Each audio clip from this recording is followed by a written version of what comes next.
ہم وہی کہیں گے جو ہمیں عقیدت کو بتاتا ہے. عمل کرو. الحمد لله وكفى وسلام على عباده الذين اصطفى أما بعد فأعوذ بالله من الشيطان الرجيم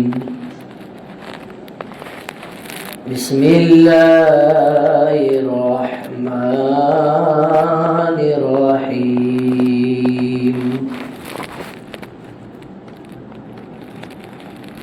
رضي الله عنهم ورضوا عنه صدق الله العظيم وصدق رسوله النبي الأمين المتين الكريم الرؤوف الرحيم ونحن على ذلك لمن الشاهدين والشاكرين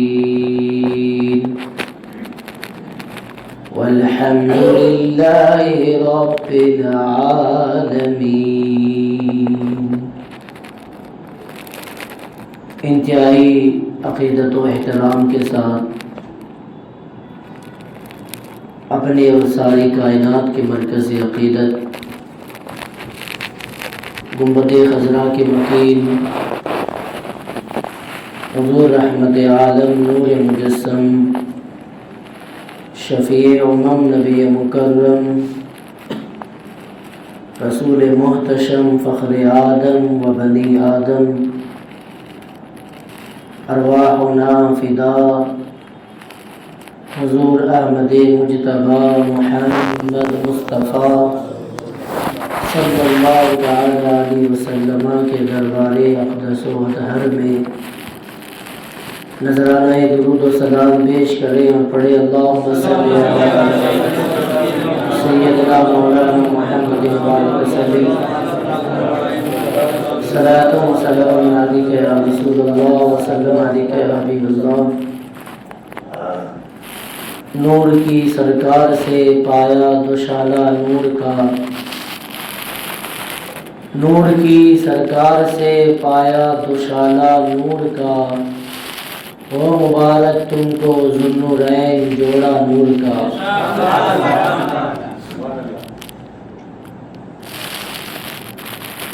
امیر المومنین خلیفۃ المسلمین داماد مصطفیٰ صحابی رسول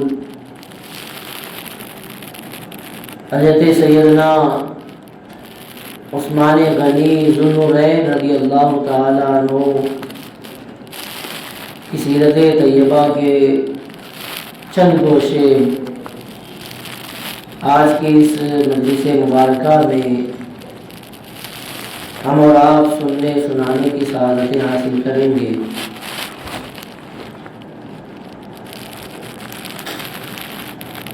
آج محرم الحرام کی یہ 5ویں شب ہے اور ہماری 5ویں مجلس بھی ہے. اعلیٰ حضرت امام اہل سنت امام عشق و محبت امام احمد رضا خان محدث بریلوی رحمۃ اللہ علیہ نے سیدنا عثمان غنی رضی اللہ تعالی عنہ کی شان کو اپنے قصیدے میں، قصیدہ نور میں اور دیگر اپنے کلاموں کے اندر بیان فرمایا ہے. صدق و عدل و کرم و ہمت میں 4 سو شہرے ہیں ان چاروں کے. نور کی سرکار سے پایا دوشالہ نور کا، او مبارک تم کو ذوالنورین جوڑا نور کا. یہ جو شعر ہے جس قصیدے کا ہے، اسی قصیدہ مبارکہ سے میں چاہتا ہوں کہ 2-3 اشعار آپ کے سامنے پیش کروں، پھر انشاءاللہ ہم اپنی بات کو آگے بڑھائیں گے. صبح طیبہ میں ہوئی بڑھتا ہے باڑا کا صدقہ لے لیں نور کا آیا ہے تارا نور کا تیری نسل پاک میں ہے بچہ بچہ نور کا تیری نسل پاک میں ہے بچہ بچہ نور کا تو عینے نور تیرا سب گھرانہ نور کا تو عینے نور تیرا سب گھرانہ نور کا۔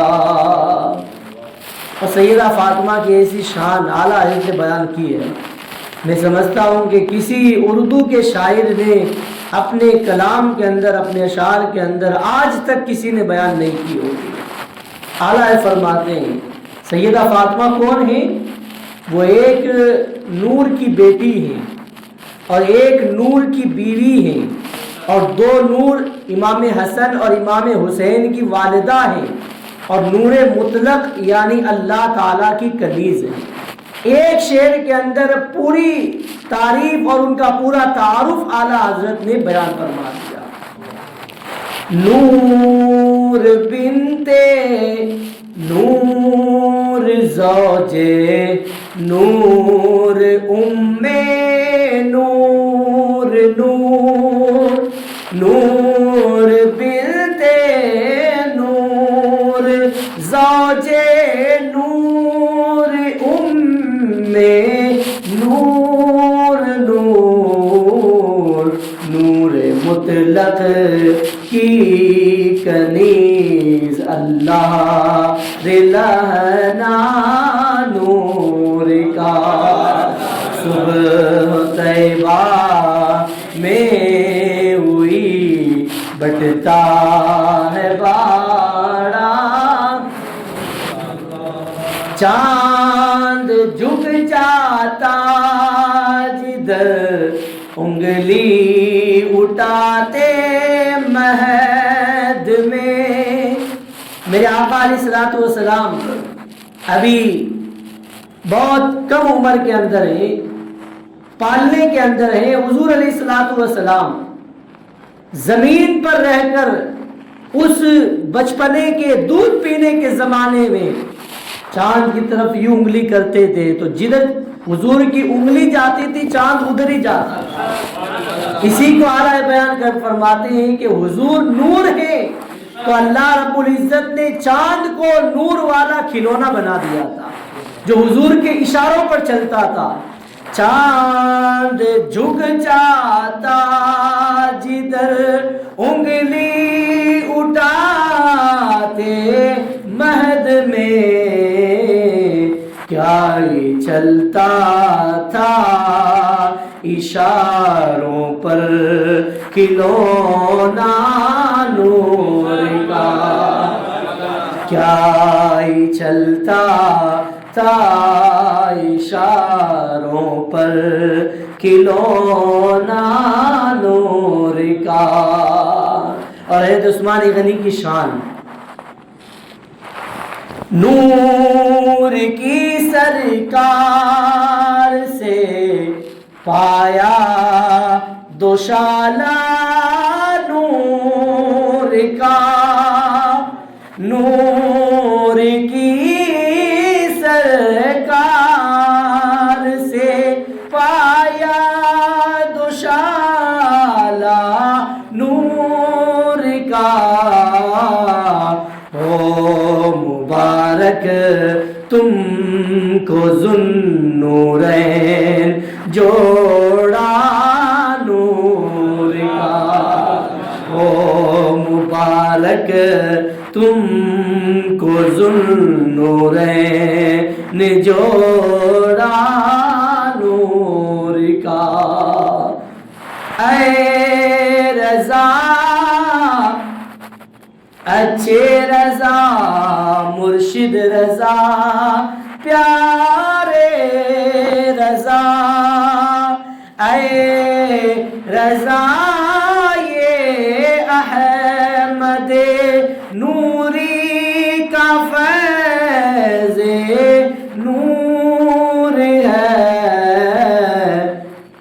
ہو گئی میری غزل بڑھ کر قصیدہ نور کا صبح طیبہ میں ہوئی بٹتا ہے بار درود پاک پڑھے اللہم صلی علی سیدنا مولانا محمد مبارک وسلم صلاۃ و سلام علیک یا رسول اللہ۔ حضرت آدم علیہ السلام سے لے کر آج تک بلکہ قیامت تک ایک ایسی ذات گرامی ہے کہ جس کو اللہ رب العزت نے ایک ایسی خوبی سے نوازا ہے کہ اس کے علاوہ کسی اور کو ایسی خوبی عطا ہی نہیں ہوئی، اور وہ خوبی یہ ہے کہ آج تک کسی کے نکاح میں کسی نبی کی 2 بیٹیاں نہیں آئی سوائے عثمان غنی کے۔ عثمان غنی کو اللہ نے یہ مقام عطا فرمایا، یہ بلندی عطا فرمائی، یہ خوبی اور خصوصیت عطا فرمائی کہ صرف عام نبی کی نہیں بلکہ امام الانبیاء کی 2 بیٹیاں حضرت عثمان غنی کے نکاح میں آئی۔ اللہ کے رسول علیہ السلام نے اپنی پہلی بیٹی بی بی رقیہ رضی اللہ تعالی عنہا کا نکاح حضرت عثمان سے فرمایا، اور جنگ بدر کے دن مدینہ طیبہ میں حضرت بی بی رقیہ رضی اللہ تعالی عنہا کا انتقال ہو گیا۔ جب میرے آقا علیہ السلام بدر کے میدان سے فتح و کامرانی کے ساتھ واپس مدینہ شریف تشریف لائے تو حضور علیہ السلام نے اپنی دوسری صاحبزادی حضرت ام کلثوم رضی اللہ تعالی عنہا کو حضرت عثمان غنی کے نکاح میں دے دیا۔ ایک شہزادی پہلے نکاح میں تھی، جب ان کا وصال ہوا میرے آقا علیہ السلام نے اپنی دوسری شہزادی حضرت ام کلثوم کو حضرت عثمان غنی کے نکاح میں دیا۔ چند سالوں کے بعد حضرت ام کلثوم کا بھی انتقال ہو گیا۔ مولائے کائنات شیر خدا کرم اللہ تعالی وجہ الکریم فرماتے ہیں، تاریخ الخلفاء کی روایت ہے، مولا علی فرماتے ہیں اس مقام پر میرے آقا علیہ السلام نے حضرت عثمان غنی سے یہ ارشاد فرمایا تھا، اے عثمان، اللہ نے مجھے یہ بیٹیاں عطا فرمائی جو میں نے تمہارے نکاح میں دے دی، اگر میرے پاس 40 بیٹیاں ہوتی تو میں ایک ایک کر کے ساری بیٹیوں کو تمہارے نکاح میں دے دیتا۔ یہ حضرت عثمان غنی رضی اللہ تعالیٰ عنہ کی شان ہے کہ حضرت سید عالم صلی اللہ تعالیٰ علیہ وسلم یہ فرما رہے ہیں کہ اگر میرے پاس 40 بیٹیاں ہوتی تو میں سب کو ایک ایک کر کے حضرت عثمان کے نکاح میں دے دیتا۔ اب آپ اندازہ لگائیں اس صحابی کی شان کیا ہوگی، عثمان غنی کا شان، عثمان غنی کی عظمت کا اندازہ ہم کیا لگا سکتے ہیں کہ جس کے بارے میں میرے آقا علیہ السلام یہ فرما رہے ہیں۔ اور ام المومنین سیدہ عائشہ صدیقہ رضی اللہ تعالی عنہا روایت فرماتی ہے، ارشاد فرماتی ہے کہ میرے آقا علیہ السلام ایک مرتبہ اپنے کاشانہ اقدس میں لیٹے ہوئے تھے، حضور علیہ السلام کے پاؤں مبارک لمبے تھے اور پاؤں مبارک سے تھوڑا تہبند ہٹا ہوا تھا، پنڈلی مبارک نظر آ رہی تھی۔ حضرت عائشہ فرماتی ہے تھوڑی دیر کے بعد ہم نے کیا دیکھا کہ دروازہ کھٹکھٹایا گیا۔ میرے آقا علیہ السلام نے فرمایا کہ پوچھو کون ہے، دیکھو کون ہے دروازے پر۔ جب دیکھا گیا تو آنے والے حضرت ابو بکر صدیق تھے۔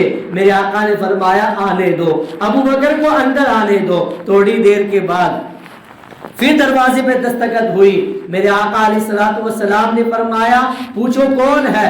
تو بتایا گیا کہ آنے والے عمر فاروق ہیں۔ اللہ کے رسول علیہ السلام اسی طرح لیٹے رہے۔ حضور علیہ السلام جس طرح بیٹھے تھے لیٹے ہوئے تھے، اسی طرح لیٹے ہوئے میرے آقا نے فرمایا عمر کو بھی آنے دو۔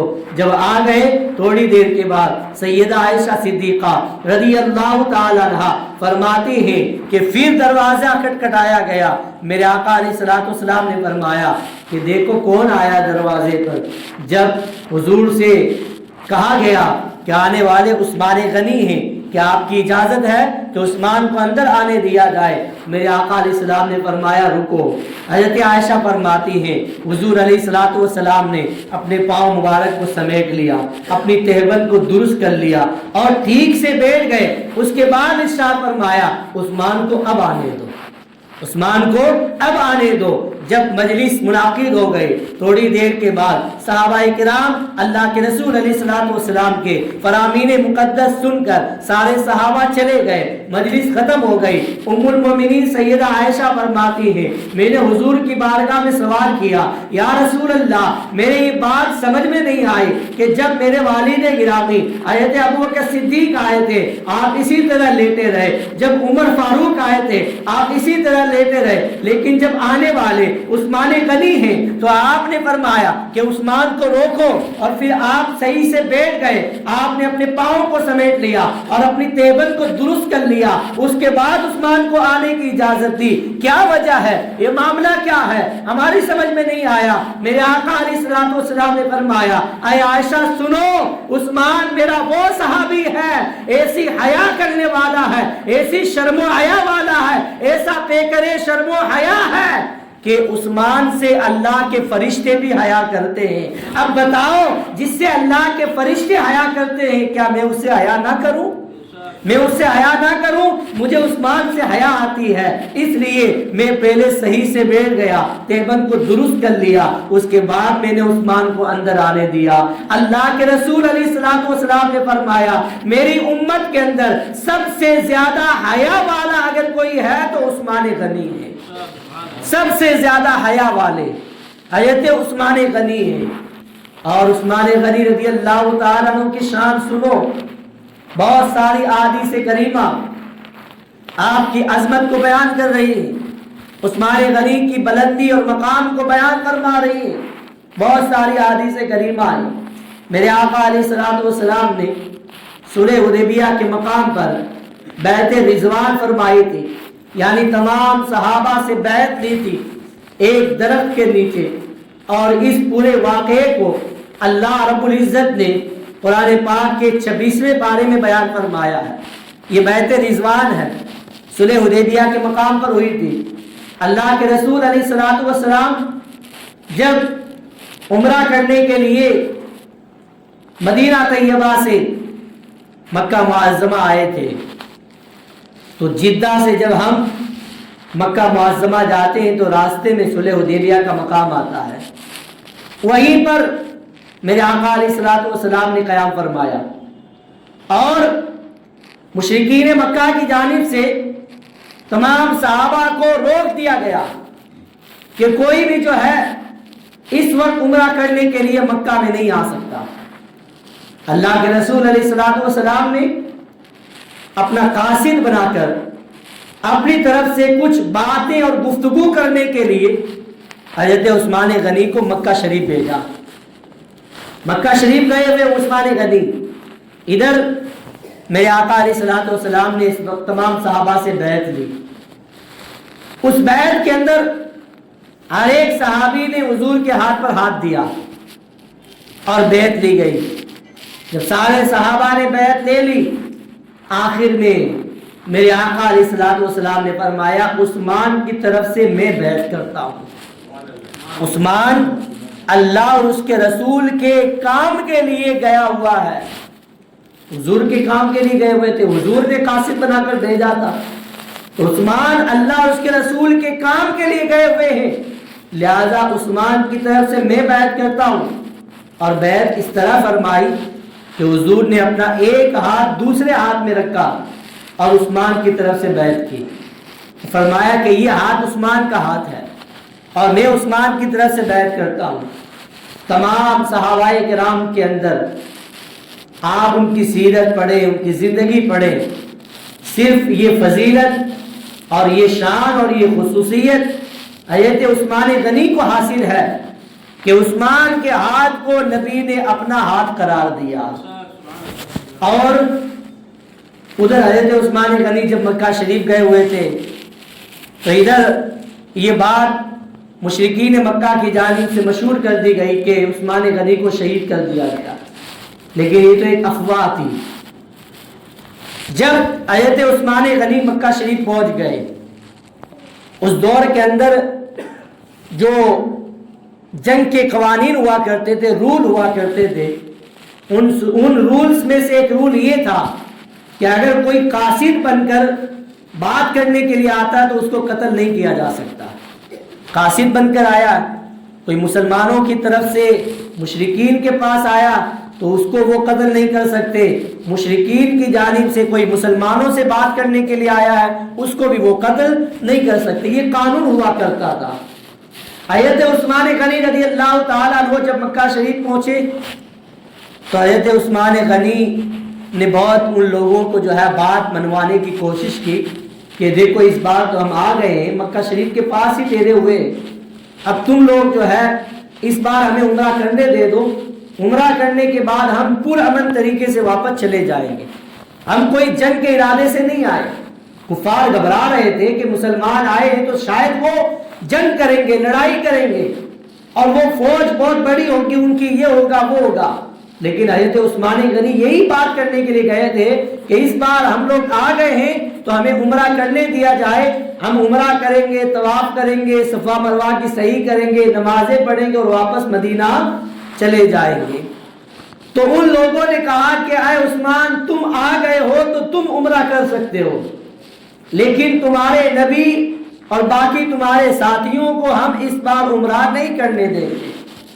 اب حضرت عثمان غنی کی محبت دیکھیں، اگر چاہتے تو وہ عمرہ کر سکتے تھے، سامنے خانہ کعبہ ہے، حرم پاک میں کھڑے ہیں، ان لوگوں نے اجازت بھی دے دی، پرمیشن بھی دے دی، دیگر لوگ جو صلح حدیبیہ کے مقام پر بیٹھے ہوئے ہیں وہ عمرہ نہیں کر سکتے، تمہارے نبی عمرہ نہیں کر سکتے، ہاں تم آ گئے ہو تو تم عمرہ کر سکتے ہو۔ حضرت عثمان غنی کا جواب سنو، فرماتے ہیں ایسا ہو ہی نہیں سکتا کہ میرے نبی کو عمرہ کے لیے روک دیا جائے اور عثمان عمرہ کر لے، ایسا کبھی نہیں ہو سکتا، ہرگز ہرگز میں حضور علیہ السلام کے بغیر عمرہ نہیں کر سکتا۔ اور وہاں سے حضرت عثمان غنی رضی اللہ تعالیٰ عنہ بغیر عمرہ کیے واپس صلح حدیبیہ کے مقام پہ پہنچ گئے اور بغیر عمرہ کیے آپ واپس وہاں سے پلٹ گئے۔ یہ صحابہ کرام نے ہمیں پیغام دیا ہے۔ جو لوگ یہ سمجھتے ہیں کہ محبت سے کیا ہوتا ہے، حضور پہ درود پڑھنا کوئی ضروری تھوڑی ہے، حضور کا ادب کرنا کوئی ضروری تھوڑی ہے، حضور سے محبت کرنا کوئی ضروری تھوڑی ہے۔ اللہ نے تو ہمیں نماز پڑھنے کا حکم دیا ہے، روزہ رکھنے کا حکم دیا ہے، زکوٰۃ دینے کا حکم دیا ہے، قربانی کرنے کا حکم دیا ہے، حج اور عمرہ کرنے کا حکم دیا ہے۔ تو جو اللہ نے حکم دیا وہ تو ہم کرتے ہی ہیں، ہم تو نماز بھی پڑھتے ہیں، روزہ بھی رکھتے ہیں، ہم تو زکوٰۃ بھی دیتے ہیں، ہم تو عمرہ اور حج بھی کرتے ہیں، ہم سب کچھ کرتے ہیں، لیکن کیا مدینہ جانا ضروری تھوڑی ہے؟ حضور کی سنت پر عمل کرنا ضروری تھوڑی ہے؟ حضور سے محبت کرنا ضروری تھوڑی ہے؟ ان لوگوں کو چاہیے کہ یہ حدیث پاک پڑھے۔ حضرت عثمان غنی رضی اللہ تعالیٰ عنہ نے اپنے کردار سے، اپنے عمل سے پریکٹیکل طور پر کر کے بتا دیا کہ جو عمرہ حضور کی محبت سے خالی ہوتا ہے وہ عمرہ ہی نہیں ہے، وہ طواف ہی نہیں ہے جو حضور کی محبت کے بغیر کیا جاتا ہے۔ اگر حضرت عثمان غنی چاہتے تو طواف کر سکتے تھے، اگر عثمان غنی چاہتے تو عمرہ کر سکتے تھے، لیکن ان کی محبت نے گوارا نہیں کیا کہ میرے آقا تو بغیر عمرہ کیے صلح حدیبیہ کے مقام پر بیٹھے ہوئے ہیں اور عثمان عمرہ کر لے، یہ کبھی نہیں ہو سکتا، اس لیے کہ اللہ نے یہ عمرہ دیا ہے تو نبی کے صدقے میں دیا ہے، اللہ نے طواف کا موقع دیا ہے تو نبی کے صدقے میں دیا ہے. ارے خانہ کعبہ کس کے صدقے میں بنایا گیا؟ نبی کے صدقے میں بنایا گیا. اگر میرے آقا نہ ہوتے تو صفا مروہ نہ ہوتی، مقام ابراہیم نہ ہوتا، میدان عرفات نہ ہوتا، مقام مینا نہ ہوتا، مزدلفہ کا میدان نہ ہوتا، خانہ کعبہ نہ ہوتا.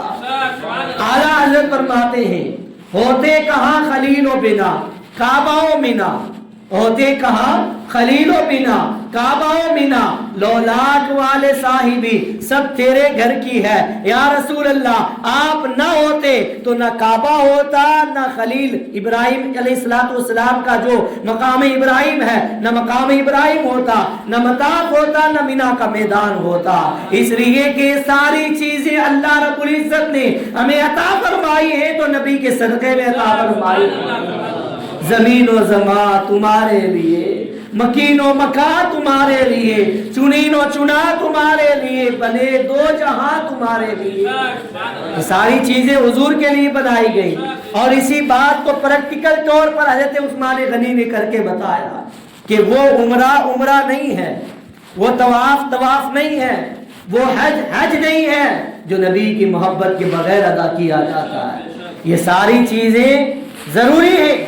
نماز پڑھنا بھی ضروری ہے، روزہ رکھنا بھی ضروری ہے، حج فرض ہو گیا تو حج کرنا بھی ضروری ہے، زکوٰۃ فرض ہے تو زکوٰۃ دینا بھی ضروری ہے. لیکن ان ساری چیزوں کی بنیاد کس پہ کڑی ہے؟ ان ساری چیزوں کی عمارت کس پہ کڑی ہے؟ محبت رسول پر. اگر دل میں محبت رسول ہے تو نماز قبول ہے، دل میں حضور کی محبت ہے تو روزہ قبول ہے، تو عبادتیں قبول ہیں. اگر نیچے سے اس بنیاد کو جو اصل جڑ ہے محبت رسول اسی کو نکال دیا جائے تو اوپر کی عمارت کچھ کام نہیں آئے گی. تو جو بنیاد ہے وہ مضبوط ہونی چاہیے. اور یہی پیغام ہمیں صحابہ نے دیا ہے. حضرت امیر المومنین عثمان غنی رضی اللہ تعالیٰ عنہ ایسے صحابی ہیں کہ صحابہ کرام فرماتے ہیں تمام صحابہ میں اللہ رب العزت نے سب سے زیادہ حسن و جمال اور خوبصورتی صحابہ میں اگر کسی کو عطا فرمائی وہ حضرت عثمان غنی ہے. بہت حسین و جمیل اللہ نے آپ کو بنایا اور حسن و جمال کے ساتھ ساتھ اللہ رب العزت نے آپ کو بہت مال و دولت سے بھی نوازا. سنا ہوگا آپ نے عثمان غنی کی سخاوت مشہور ہے.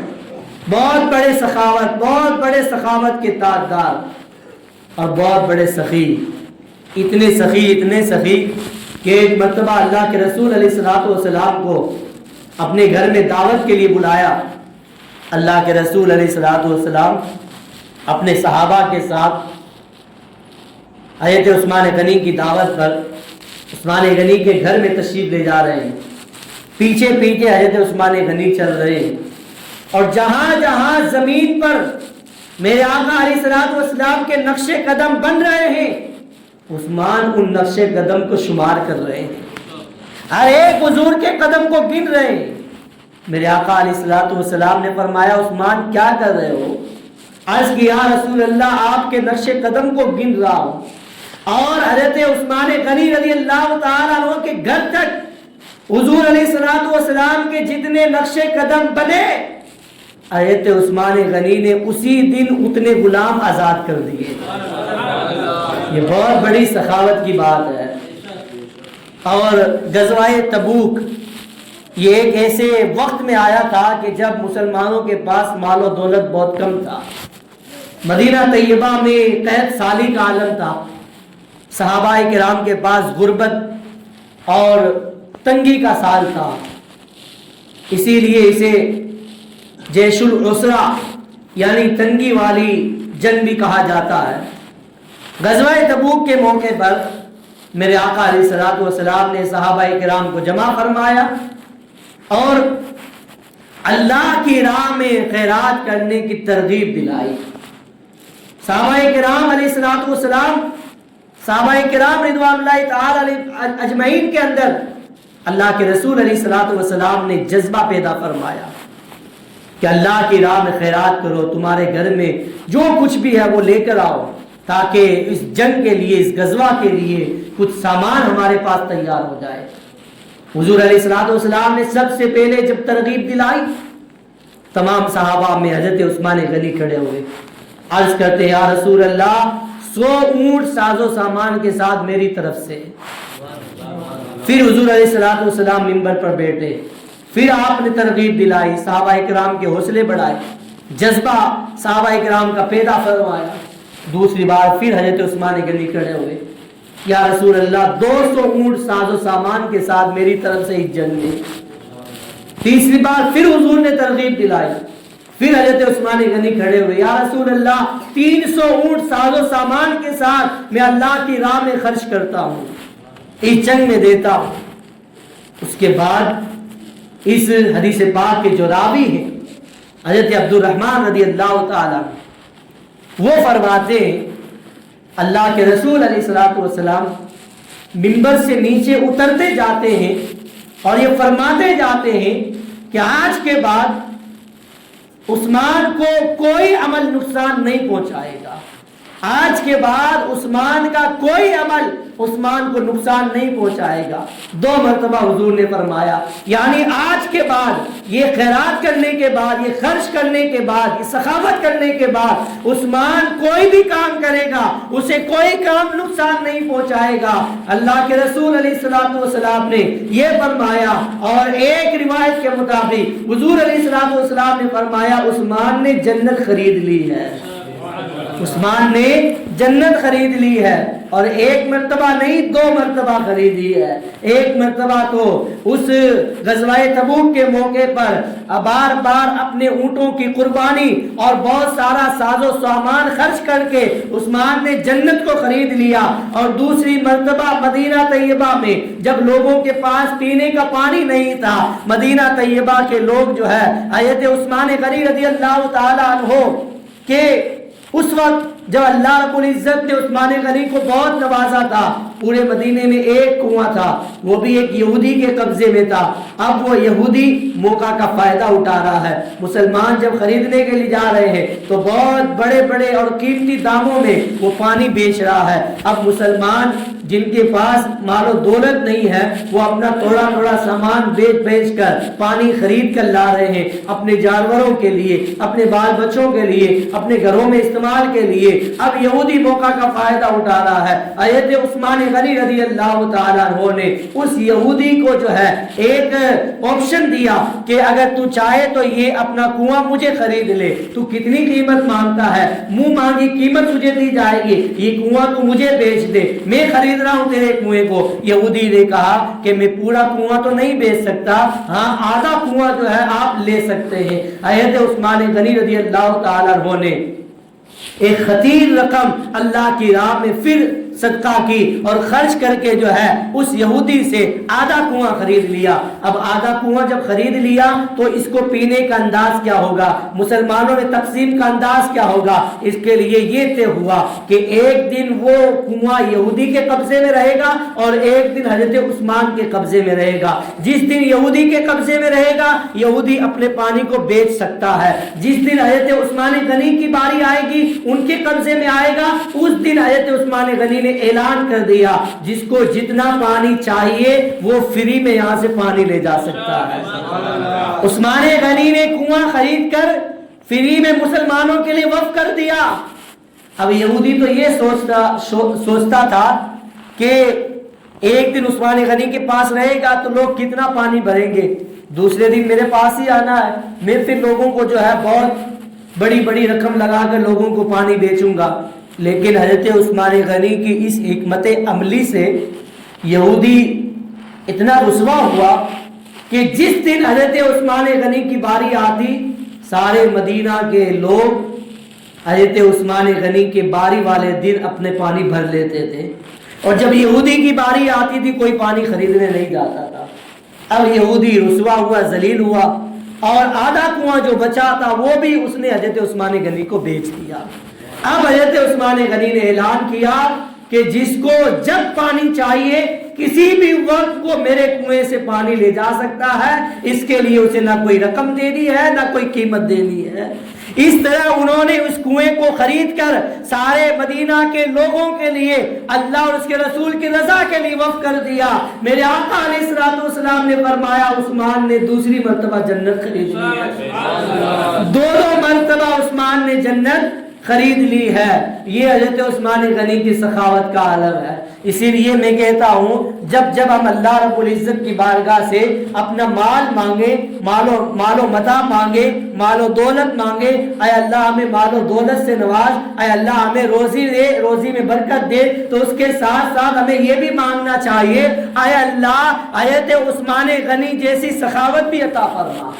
کیونکہ مالدار ہونا کمال نہیں ہے، مالدار ہونے کے بعد اس مال کو اللہ کی راہ میں صدقہ کرنا، اللہ کی راہ میں خرچ کرنا، یہ کمال کی بات ہے، یہ کمال کی بات ہے۔ مالدار تو بہت لوگ ہوتے ہیں لیکن جو اللہ کی راہ میں خرچ کرتا ہے اس کی بات ہی الگ ہے، اس کی شان ہی کچھ اور ہوتی ہے۔ اور حضرت عثمان غنی کی شان کیا ہے؟ یہ نہیں کہ صرف ان کے دور میں لوگ ان سے فائدہ اٹھاتے تھے، غریبوں میں سخاوت کی جاتی تھی، آج بھی مدینہ طیبہ میں حضرت عثمان غنی کا جو باغ تھا اس باغ کی جگہ پر فندق عثمان ابن عفان مدینہ میں بنی ہوئی ہے۔ عثمان ابن عفان کے نام سے ہوٹل آج بھی مدینہ طیبہ میں ہے اور بہت شاندار ہوٹل ہے، الحمدللہ میں دیکھ کر آیا ہوں، بہت شاندار ہوٹل حضرت عثمان غنی کی زمین پر بنی ہوئی ہے۔ اب یہ ہوٹل سارے سال پورے سال جو ہے یہ ہوٹل کرائے پر جاتی ہے اور بہت مہنگی ہوٹل ہے، جتنے اس سے انکم ہوتی ہے اس ساری انکم کو حضرت عثمان غنی کے نام سے ایک اکاؤنٹ بنا ہوا ہے، اس اکاؤنٹ میں جمع کیا جاتا ہے اور اس اکاؤنٹ میں جتنی رقم ہوتی ہے اس رقم کو غریبوں میں تقسیم کیا جاتا ہے۔ آج بھی مدینہ طیبہ کی بینک کے اندر عثمان غنی کے نام کا اکاؤنٹ چل رہا ہے اور آج بھی غریبوں میں خیرات ہو رہی ہے۔ اللہ اکبر، ان کی شان کیا ہوگی، ان کے جیسا کوئی صدقہ اور خرچ کیا کر سکتا ہے۔ آج سے 1400 سال پہلے انہوں نے بہت سخاوت کی ہے اور 1400 سال سے لے کر آج تک یہ سخاوت کا دریا جاری ہے، آج تک جاری ہے اور انشاءاللہ قیامت تک جاری رہے گا۔ اور سارے یہ روپیے پیسے جو عثمان غنی کے اکاؤنٹ میں آتے ہیں یہ غریبوں پر خرچ کیے جاتے ہیں۔ یہ شان ہے حضرت عثمان غنی کی، یہ مقام ہے حضرت عثمان غنی کا۔ حضرت شہزادی رسول بی بی رقیہ رضی اللہ تعالیٰ عنہ جب حضرت عثمان غنی کے نکاح میں تھی، حضرت اسامہ رضی اللہ تعالیٰ عنہ فرماتے ہیں رسول اللہ صلی اللہ علیہ وسلم نے ایک پیالہ گوشت کا میرے ساتھ بھیجا کہ جاؤ عثمان غنی کے گھر پہ دے آؤ۔ حضرت اسامہ فرماتے ہیں میں نے وہ پیالہ لیا گوشت کا اور حضرت عثمان غنی کے مکان میں گیا، اندر جا کر میں نے دیکھا حضرت عثمان غنی بھی بیٹھے ہیں اور قریب میں حضرت بی بی رقیہ بھی بیٹھی ہے۔ میں نے دیکھا کہ حضرت عثمان غنی رضی اللہ تعالیٰ عنہ کو بھی اللہ نے بہت خوبصورتی عطا فرمائی اور شہزادی رسول حضرت بی بی رقیہ کو بھی اللہ نے بہت حسن و جمال عطا فرمایا۔ میں دیکھتا ہی رہ گیا۔ جب میں واپس حضور کی خدمت میں آیا میرے آقا علیہ الصلوۃ والسلام نے فرمایا تم اندر گئے تھے؟ میں نے کہا ہاں یا رسول اللہ۔ حضور نے فرمایا تو نے ان دونوں کو دیکھا؟ میں نے کہا ہاں یا رسول اللہ۔ حضور نے فرمایا اے اسامہ بتاؤ اس وقت روئے زمین پر اتنا خوبصورت جوڑا تم نے کہیں دیکھا ہے؟ میں نے عرض کی یا رسول اللہ آج تک میں نے اتنا خوبصورت حسن و جمال کا مجسمہ کہیں دیکھا ہی نہیں ہے جیسا حسن و جمال اللہ نے بی بی رقیہ کو عطا فرمایا اور سیدنا عثمان غنی کو عطا فرمایا۔ یہ حضرت عثمان غنی کی شان ہے کہ ان کی شان اپنے صحابہ کے درمیان میرے آقا علیہ الصلوۃ والسلام بیان کر رہے ہیں۔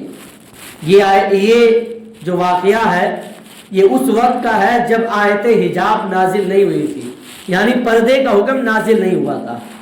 بعد میں پردے کا حکم نازل ہوا تو پھر کسی صحابی کے لیے کسی صحابیہ کو کسی عورت کو دیکھنا، کسی مسلمان کے لیے کسی غیر محرم کو دیکھنا ناجائز ہو گیا اور وہ حکم آج تک ہے کہ کوئی بھی غیر محرم عورت کو نہیں دیکھ سکتا۔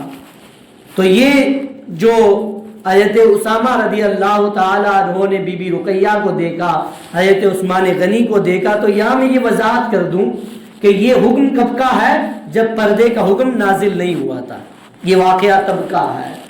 حضرت عثمان غنی رضی اللہ تعالیٰ عنہ ایسی شان کے مالک ہیں، اللہ رب العزت نے بہت مال و متاع سے نوازا اور بہت سخاوت کا بادشاہ بنایا، سخاوت کا تاجدار بنایا۔ حضرت فاروق اعظم رضی اللہ تعالیٰ عنہ کے وصال کے بعد تمام صحابہ کرام نے اجماعی طور پر، اتفاقی طور پر حضرت عثمان غنی کو خلیفۃ المسلمین بنایا، امیر المومنین بنایا۔ اور جب حضرت عثمان غنی رضی اللہ تعالیٰ عنہ کا دور خلافت تھا، اس وقت مدینہ طیبہ میں بڑے بڑے فتنے نمودار ہوئے۔ اللہ کے رسول علیہ الصلوۃ والسلام نے پہلے ہی فرما دیا تھا عثمان کو ایک باغی گروہ قتل کرے گا، عثمان تم شہید کیے جاؤ گے۔ یہ حضور کا علم غیب ہے، میرے آقا پہلے ہی جانتے تھے کہ عثمان غنی شہید ہوں گے یا طبعی موت آئے گی۔ آج ہم نہیں جانتے کہ ہم کس طرح مریں گے، ہمیں کون سی موت آئے گی، اچانک والی موت آئے گی یا بیمار ہو کر ہم جائیں گے، کوئی جانتا ہے؟ نہیں جانتا۔ لیکن حضور علیہ الصلوۃ والسلام نے اپنے صحابہ کے بارے میں پہلے ہی فرما دیا تھا کہ میرے کس صحابی کو شہید کیا جائے گا اور کس صحابی کو شہید نہیں کیا جائے گا۔ مدینہ طیبہ میں ایک پہاڑی ہے، بڑی مبارک پہاڑی ہے، جبل احد، جس کے بارے میں اللہ کے رسول صلی اللہ علیہ وسلم نے فرمایا احد مجھ سے محبت کرتا ہے اور میں احد سے محبت کرتا ہوں۔ اور جبل احد یہ جنتی پہاڑ ہے، اس پہاڑ پر حضور تشریف لے جایا کرتے تھے۔ ایک مرتبہ اللہ کے رسول علیہ الصلوۃ والسلام تشریف لے گئے، آپ کے ساتھ حضرت صدیق اکبر بھی ہیں، حضرت عثمان غنی بھی ہیں اور حضرت فاروق اعظم بھی ہیں۔ جب حضور جبل احد پر تشریف لے گئے تو پہاڑ تو جانتا ہے کہ کائنات کے سردار آج میرے اوپر آئے ہیں، کائنات کے سردار نے آج مجھے سعادت بخشی ہے۔ پہاڑ خوشی سے جھومنے لگا، ہلنے لگ گیا، خوشی بہت خوش ہوا، خوشی سے جھومنے لگا کہ حضور نے آج مجھ پر کرم فرمایا ہے۔ اعلیٰ حضرت فرماتے ہیں ایک ٹھوکر سے احد کا زلزلہ جاتا رہا، رکھتی ہیں کتنا وقار، اللہ اکبر ایڑیاں۔ جب پہاڑ ہلنے لگا میرے آقا علیہ الصلوۃ والسلام نے ایڑی ماری، اپنے پاؤں سے ایڑی مار کر، ٹھوکر مار کر حضور علیہ الصلوۃ والسلام نے ارشاد فرمایا اے پہاڑ ٹھہر جا، ٹھہر جا، جھوم مت، ٹھہر جا، تجھ پر ایک نبی ہے، ایک صدیق ہے اور 2 شہید ہیں۔ تجھ پر کیا ہے؟ ایک نبی ہے، ایک صدیق ہے، 2 شہید ہیں۔ اب مجھے بتاؤ، ابھی حضرت فاروق اعظم کو شہید نہیں کیا گیا، ابھی عثمان غنی کو شہید نہیں کیا گیا، کئی سال کے بعد، بہت سالوں کے بعد عثمان غنی کو شہید کیا جائے گا، بہت سالوں کے بعد عمر فاروق کو شہید کیا جائے گا، لیکن اس کی خبر میرے آقا علیہ الصلوۃ والسلام کئی سال پہلے دے رہے ہیں، کئی سال پہلے دے رہے ہیں۔ یہ بخاری شریف کی صحیح حدیث ہے۔ جو لوگ کہتے ہیں کہ نبی کچھ نہیں جانتے، ان لوگوں کو بتاؤ میرے آقا علیہ الصلوۃ والسلام اللہ کے بتانے سے سب کچھ جانتے ہیں، سب کچھ جانتے ہیں۔ آئے تم تو یہ کہتے ہو کہ کل کیا ہونے والا ہے، نبی وہ نہیں جانتے، میرے آقا علیہ الصلوۃ والسلام تو یہ بھی جانتے ہیں کہ کئی سال کے بعد میرے کس صحابی کو شہید کیا جائے گا اور کس کو شہید نہیں کیا جائے گا۔ حضرت ابوبکر صدیق کو شہید نہیں کیا گیا تو حضور نے ان کے بارے میں شہید کا جملہ استعمال نہیں فرمایا، بلکہ فرمایا وہ صدیق ہیں۔ اے احد تجھ پر ایک نبی ہے، ایک صدیق ہے، 2 شہید ہیں، یعنی عمر فاروق کو بھی شہید کیا جائے گا، عثمان غنی کو بھی شہید کیا جائے گا۔ کئی سال پہلے میرے آقا علیہ الصلوۃ والسلام یہ خبر دے رہے ہیں، اسی لیے بریلی کے تاجدار نے فرمایا، عشق و محبت کے امام نے فرمایا اور کوئی غیب کیا تم سے نہاں ہو بنا، جب نہ خدائی چھپا تم پہ کروڑوں درود۔ حضور کو اللہ نے علم غیب دیا ہے۔ تو بات یہ چل رہی تھی کہ حضرت عثمان غنی کو شہید کیا گیا اور اس طرح دھوکے کے اندر، اس طرح فتنے کے اندر حضرت عثمان غنی کو شہید کیا گیا۔ آپ کی شہادت کے واقعے کو جب ہم پڑھتے ہیں اور بیان کرتے ہیں تو سننے والے کے رونگٹے کھڑے ہو جاتے ہیں۔ حضرت عثمان غنی رضی اللہ تعالیٰ عنہ کو جو شہید کیا گیا، اس کا جو ایک واقعہ وہ بڑا طویل ہے، اس کو میں شارٹ میں بتا دوں۔ کچھ لوگوں نے فتنہ انگیزی کر کے حضرت عثمان غنی کی مہر کو استعمال کیا، آپ کے لیٹر پیڈ کو استعمال کیا، آپ کی اونٹنی کو استعمال کیا اور آپ کے غلام کو استعمال کیا۔ ایک غلام حضرت عثمان غنی کی اونٹنی کو لے کر مصر کے گورنر کے پاس جا رہا تھا۔ راستے میں حضرت محمد بن ابو بکر رضی اللہ تعالیٰ عنہ کو حضرت عثمان غنی نے مصر کا گورنر بنا کر بھیجا تھا کہ جو پہلا گورنر ہے اس کی شکایتیں آ رہی ہیں، اس کو سسپینڈ کر دیا جائے اور اب دوسرا گورنر مصر کا حضرت محمد بن ابو بکر کو رکھا جائے گا۔ جب یہ لوگ ادھر جا رہے ہیں تو ادھر سے راستے میں ان کو یہ اونٹنی ملی، لیٹر پیڈ ملا اور اسٹامپ بھی حضرت عثمان غنی کا لکھا ہوا ملا۔ اس میں لکھا ہوا تھا، اے مصر کے گورنر، یہ محمد بن ابو بکر تمہارے پاس آ رہے ہیں، جیسے ہی تمہارے پاس آئیں ان کو قتل کر دینا۔ یہ گورنر بننے کے لیے آ رہے ہیں لیکن ان کو تم قتل کر دینا، ان کے ساتھیوں کو بھی مار دینا۔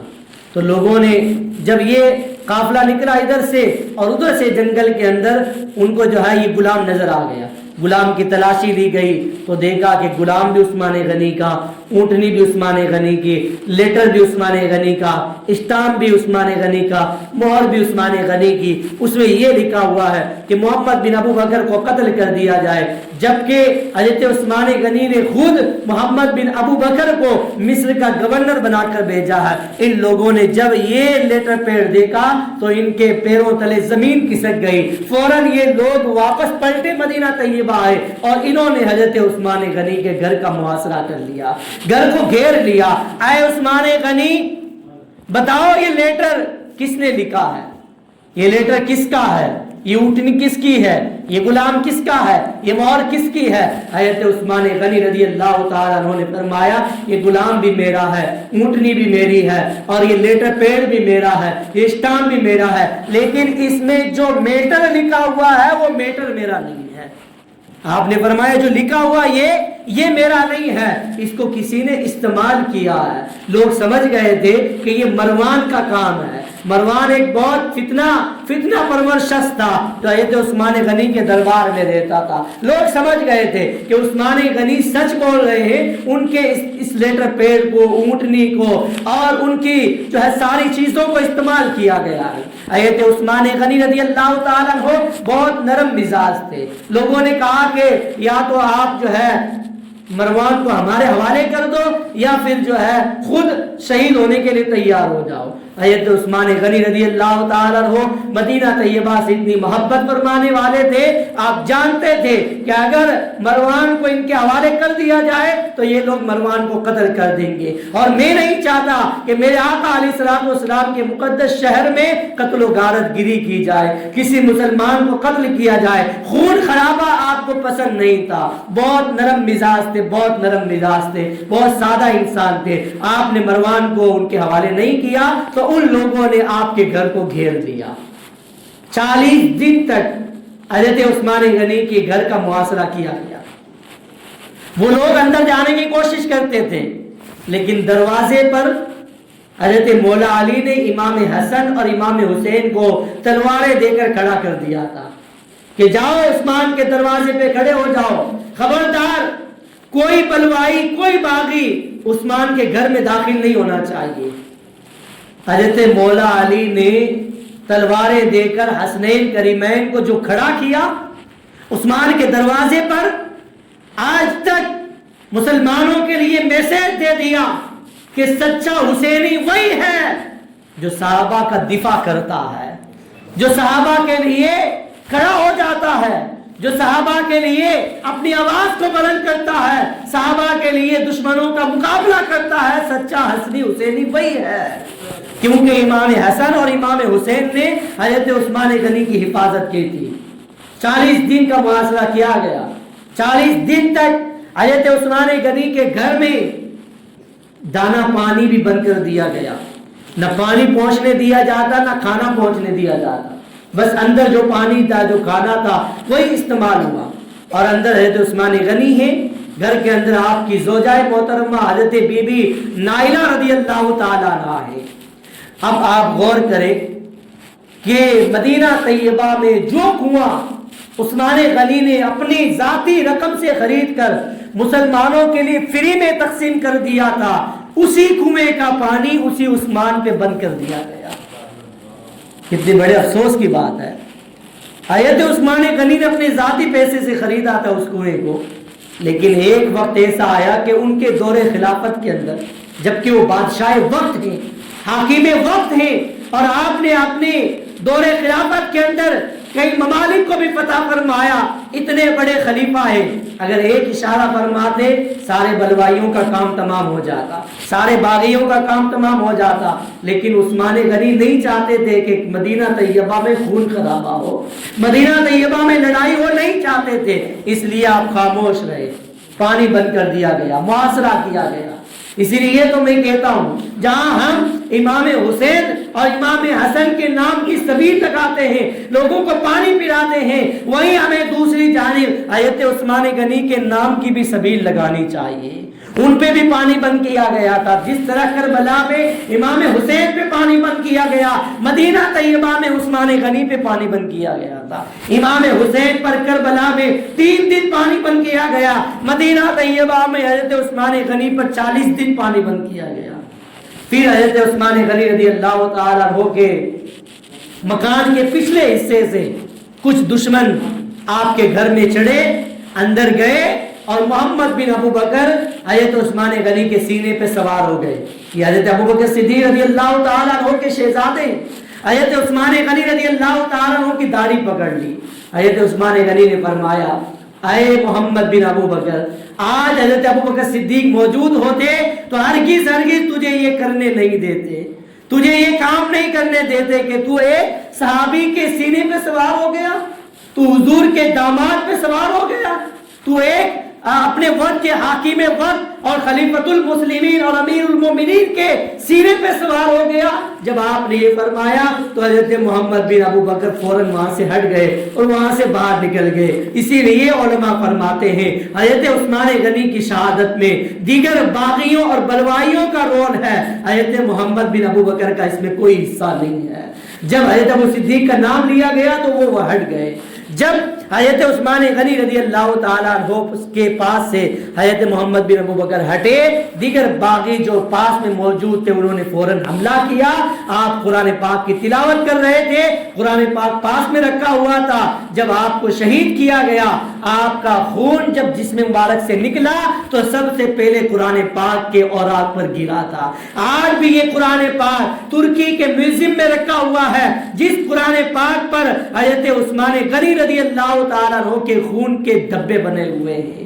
حضرت عثمان غنی رضی اللہ تعالیٰ عنہ کو اس طرح شہید کیا گیا، اور مدینہ طیبہ میں کچھ چند لوگوں نے آپ کی نماز جنازہ ادا کی، اور پھر آپ کو جو ہے جنت البقیع کے اس حصے میں دفن نہیں کیا گیا۔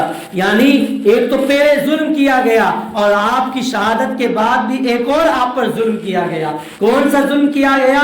مدینہ طیبہ میں جو قبرستان ہے جنت البقیع، اس قبرستان کے 2 حصے ہیں، ایک آگے والا حصہ ہے، ایک پیچھے والا حصہ ہے۔ پیچھے والے حصے میں عام لوگوں کو دفن کیا جاتا ہے، اور آگے والا جو حصہ ہے وہاں صحابہ کرام کے مزارات ہیں، اہل بیت کے مزارات ہیں، سیدہ فاطمہ، سیدہ عائشہ، امام حسن، امام زین العابدین، امام باقر اور دیگر صحابہ کرام، 10,000 سے زیادہ صحابہ کرام کے مزارات ہیں۔ اس مقام پر حضرت عثمان غنی کو حضرت عثمان غنی کو دفن نہیں کیا گیا، بلکہ جنت البقیع کے آخری حصے میں جہاں پر عام لوگوں کو دفن کیا جاتا ہے وہاں آپ کو دفن کیا گیا۔ آج بھی حضرت عثمان غنی رضی اللہ تعالیٰ عنہ کا مزار مبارک ان صحابہ کرام کے مزارات مبارکہ سے بہت دور ہے۔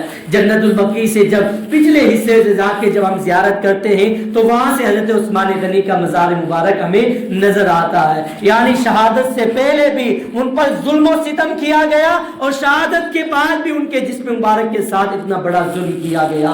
حضرت عثمان غنی رضی اللہ تعالیٰ عنہ بہت عظیم صحابی ہیں, ہمارے آقا صلی اللہ علیہ وسلم کے دوہرے داماد ہیں. اللہ کے رسول علیہ الصلوۃ والسلام کی ایک شہزادی حضرت مولا علی کے نکاح میں آئی, بی بی فاطمہ الزہرا, تو حضرت مولا علی کی شان بہت بلند ہو گئی. اب آپ دیکھیں ایک شہزادی کے نکاح میں آنے سے شان بہت بلند و بالا ہو گئی, تو جس کے نکاح میں دو دو شہزادیاں ہیں اس کی شان اور عظمت کا اندازہ کون لگا سکتا ہے. اللہ رب العزت ہم سب کو حضرت عثمان غنی رضی اللہ تعالیٰ عنہ کے فیضان سے مالا مال فرمائے. استغفر اللہ ربی من کل ذنب واتوب الیہ.